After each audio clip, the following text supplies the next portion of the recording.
Happy weekend from Fextralife. If you've been too busy to keep up on the latest in the games we cover, or are looking for a refresher, we've got your back. Let's take a look at the comings and goings across the Fextralife Wiki Network. Moving like a soldier. The Game Award nominations are in, and Dark Souls 3 is a nominee for Best RPG, putting it in some good company with other games like The Witcher 3.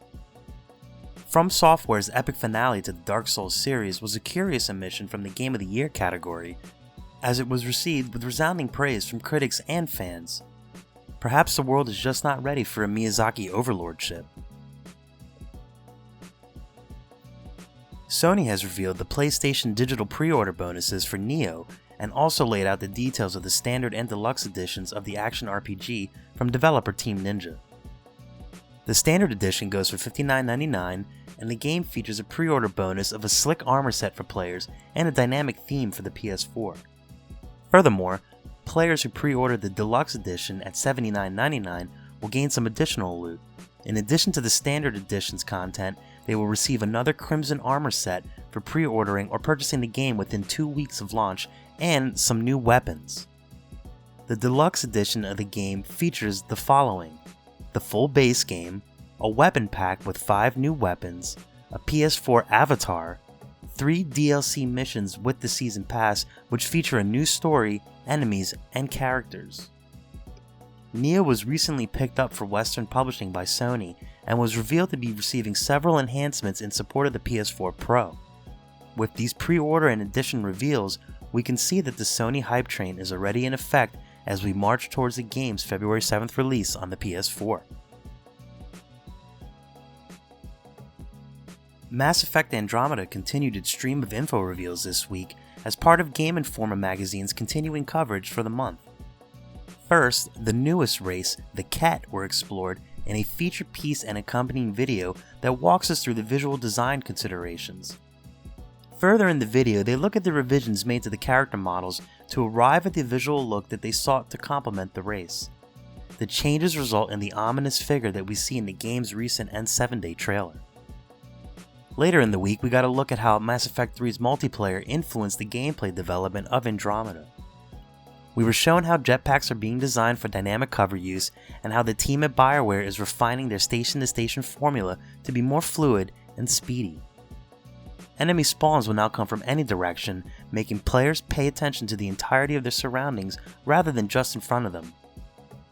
Overall, the goal is to keep the game's squad-based tactical play intact while updating the pace to match industry standards in games like Destiny. As part of the pre-release build-up, Square Enix released this week a dynamic piece of key art for Final Fantasy XV via their Final Fantasy XV Twitter account. They packed quite a bit of content into the key art, with characters Noctis and Luna in the foreground, with several buildings, airships, and soldiers occupying every pixel of the background. With the game just over a week away, the hype train is really starting to build. If you somehow missed it, to celebrate Final Fantasy XV's November 29th release, we're holding a giveaway for a chance to win a console or a copy of the game. Entrants to the giveaway will have a chance to win one console, or one of 5 copies of the game. To enter, all you have to do is visit the Final Fantasy XV Wiki's homepage and fill out the entry form there. The contest runs until November 25th, and contestants can earn multiple entries by completing some easy steps, such as following us on social media and visiting the Wiki daily and checking in with the entry form. The Elder Scrolls Online received a free weekend this week on PS4 and PC beginning this past Wednesday. Because didn't you know that Wednesday is the start of the weekend? Xbox One did not receive a free weekend, but ZeniMax Online said that one is in the works, so sit tight. Players were able to jump into the wide world of Tamriel and engage in as much questing as their little hearts can handle, and all for free. In celebration of the free play weekend, Crown Packs and all versions of ESO are currently available at a discounted price. With the recent One Tamriel update that brought sweeping changes to the game's accessibility for both newcomers and vets, right now is a great time to dip your toes into this impressive MMO. And just a reminder, after the free play weekend ends, you can continue where you left off if you purchase the game.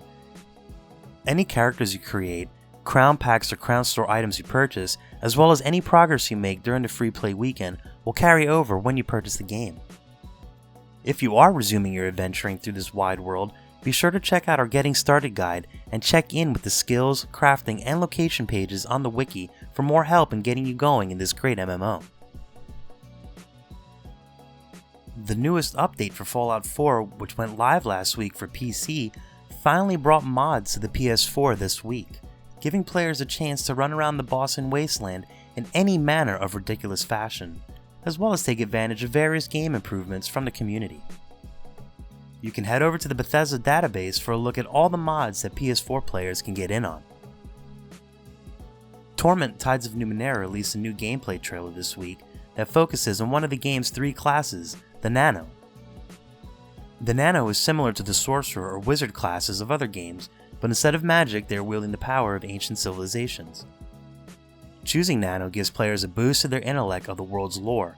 They can also make use of abilities like Scan Thoughts to read the minds of others, enhancing their options and outcomes in dialogue. In combat, Niohs can make use of a variety of ranged attacks and spells, as well as summoning illusory creatures to their aid. Niohs can also make use of healing abilities for themselves and their party members if things get a little too rough. Developer inXile Entertainment will be releasing 2 more videos that explore the other classes, the Glaive and the Jack, and we'll be sure to share them when released, so keep checking in with us. Overwatch is also in the midst of a free weekend for players from November 18th through the 21st on PS4, Xbox One, and PC, to give players a chance to experience the game firsthand. The full roster of heroes is available, as well as the different game modes with the exception of new hero Sombra. Speaking of Sombra, she is finally live for players this week and was included in the scheduled update the game received, which also brought PS4 Pro support. As expected, players flocked to select her and test out her hacking abilities. The Game Awards revealed their nominees for the 2016 awards show that is a spin-off of the former Spike VGA Awards. In addition to Dark Souls 3's Best RPG nomination, several games across our network received nods. The Witcher 3 Blood and Wines expansion was nominated for Best RPG, XCOM 2 was nominated for Best Strategy Game, and Overwatch and Uncharted 4 were nominated for several awards, including Game of the Year, Best Multiplayer, and Best Direction.